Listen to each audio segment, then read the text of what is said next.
No live trees were hurt in the making of this video.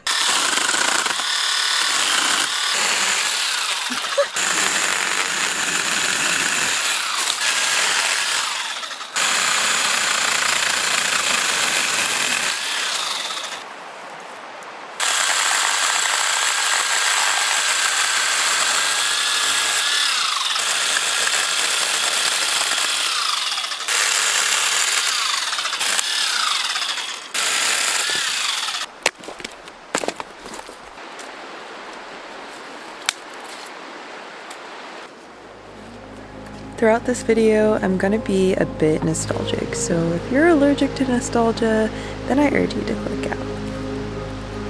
Okay, if you're still here, I want to reminisce on the past year of living nowhere, everywhere. I've lived in vans and in the Jeep before, doing the same thing, but for some reason, this was the year that I think I've blossomed the most living out of a vehicle. Maybe chalk it up to age and maturing, but I've never felt this at home on the move before. I think it really took me until this year to do the things that I once was terrified of. I began my journey 1 year ago in this exact place. I spent the fall time in the Yukon getting used to living this way again, and getting brave enough to take the Jeep deeper on back roads. I then decided to make like a snowbird and travel the Alcan all the way to the lower 48. I had a craving for the desert sun. We spent the rest of the year learning how to climb outdoors, enjoy time with some friends. Good night! I think this part of the year on the road, I realized how important it is to reach out to people and get to know them on the road, building a community that you can lean on when things get tough. I've never had this before due to the pandemic and just my inability to push myself out of my comfort zone in the past. So I've been doing a lot of baking with my mini Dutch oven the past few days. For those of you who want to know what brand it is, it's a Stansport. I think I got this at Walmart for like 20 bucks maybe. I've learned that it's very important to preheat your Dutch oven before you put whatever you're going to cook or bake in it.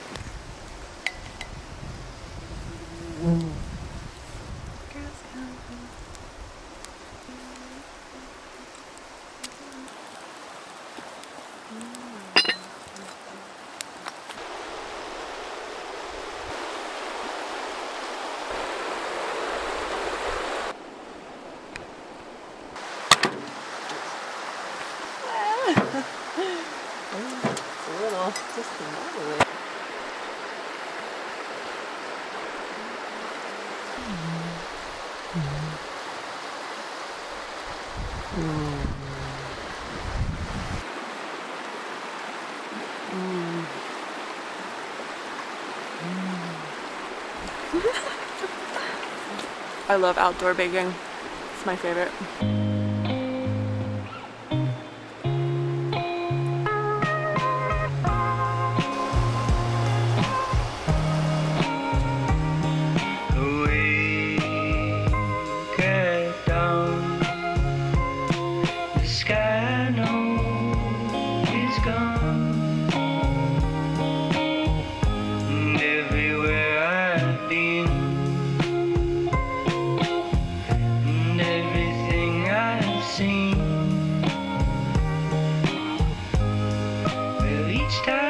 Try to describe just why nothing is clear. The desert days spent in the Jeep this past year will forever be some of my best memories. I had been wanting to explore the Southwest more in depth, and I really had such a fun time sharing it with you all. This year, I also had a great time pushing myself out of my comfort zone a bit. Jeep camping in blizzards, solo backpacking, and getting into cold plunges showed me that something you once thought you couldn't do was possible with a little courage. And how can I forget about the part of the year that was the biggest challenge I faced alone yet? Driving to the Arctic Ocean. Driving that far was mind-opening to me. Getting to see how people live and take care of each other in one of the most harsh places to live, for lack of a better phrase, blew my mind. When I began this year on the road, I had no idea how much I would learn, not only about the world, but about myself.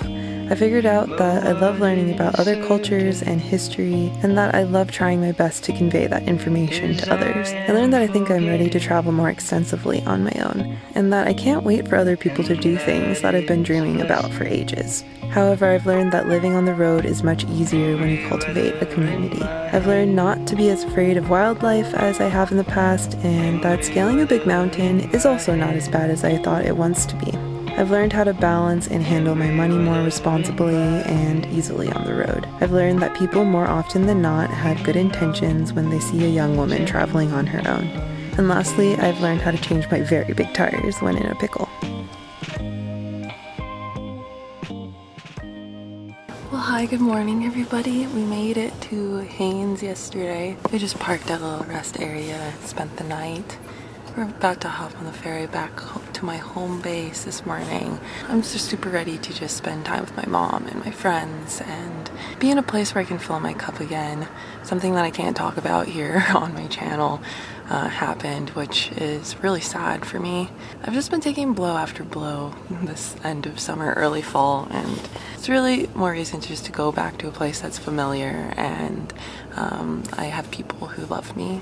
Yeah, I just didn't record a lot last night because I was feeling really sad yesterday, and yeah, I just want to be real with you guys on here. I was not having a good evening, but I'm really looking forward to hopping on the ferry because that means we are one step closer to home.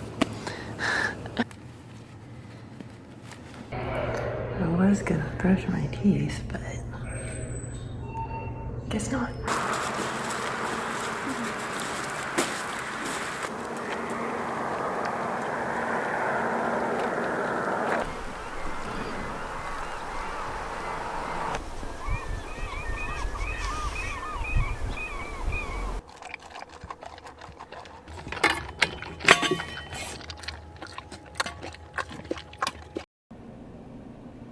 Now that we are waiting in line to get on the ferry, I feel really just so good about this decision to go home for a little bit. Right now, I have no idea what the future holds, honestly. So just plan on taking a day at a time, and maybe an idea of what my goals or plans for this winter will just pop in my head. Or maybe they won't, and maybe I will just be taking it a day at a time.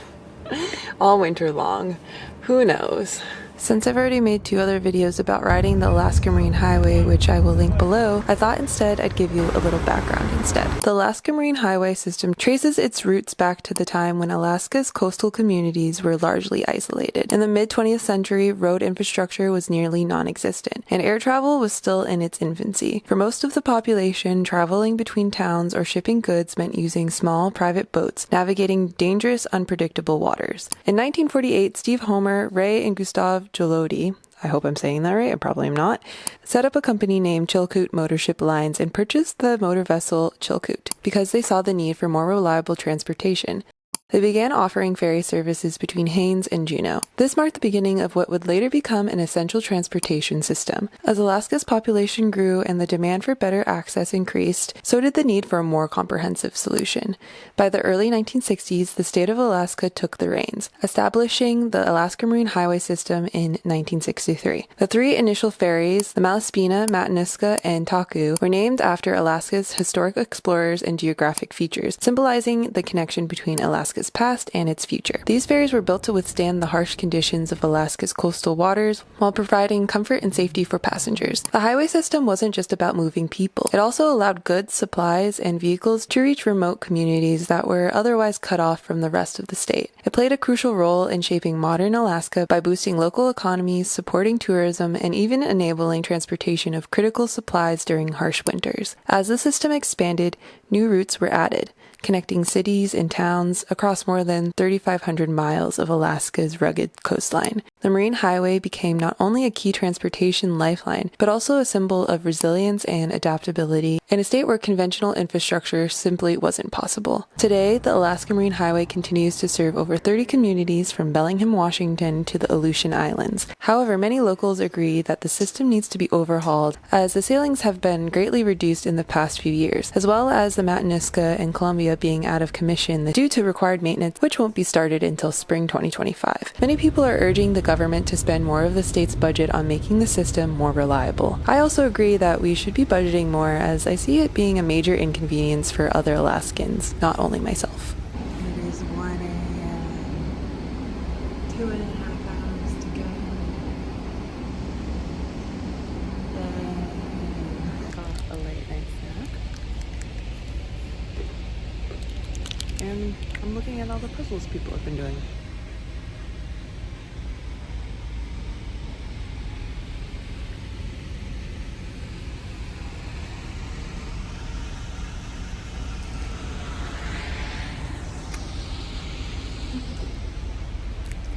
People hard at work.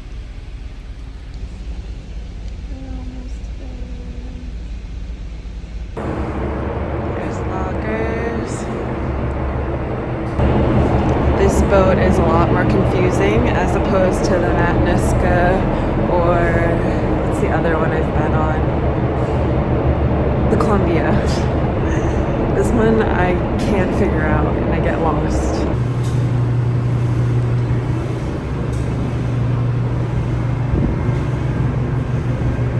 Life raft. This is the bathroom off of the top solarium room. And there's showers in here. It's nice. I am going to shower at my mom's house though. I am definitely crusty, but I do not have the energy to shower right now.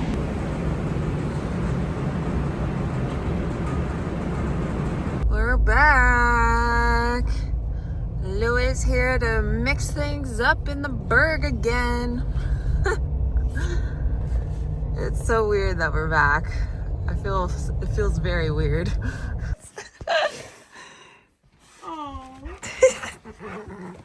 William. You guys can't see it, but William is so excited about seeing his mama. I call his grandma mama. I know, it's so dark in here. You can't see anything. But you'll see it in the morning. William's laying in her bed. He's like, at last, I'm at Grammy's house. Yeah, he's like, yay, we made it.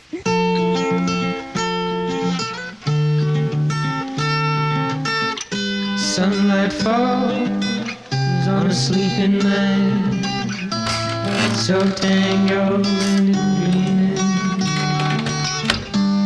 He's never sure. Good morning, everybody. We are at my mom's house. We just woke up and I'm making some espresso in her espresso machine. And yeah, it's been so nice to be here. I have to introduce you to my mom.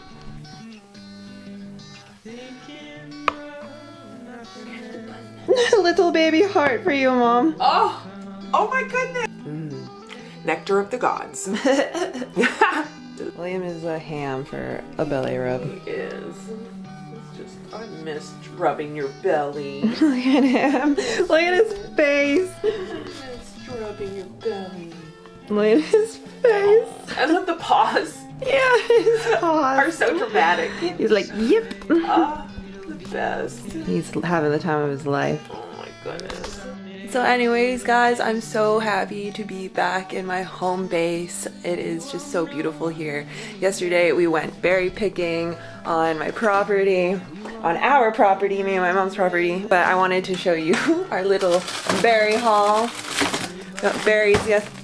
We got berries yesterday. I'm really looking forward to you guys getting to know my mom better and the island better. I'm gonna be here for at least 2 months because I have to wait for my passport before I can travel internationally again. So yeah, I'm just gonna take you around and show you guys this beautiful place, and we're gonna do lots of things. I have some projects I want to do on the land that we own, and yeah, there's just lots of fun things to do around this time of year. I get at least 2 months with you. At least.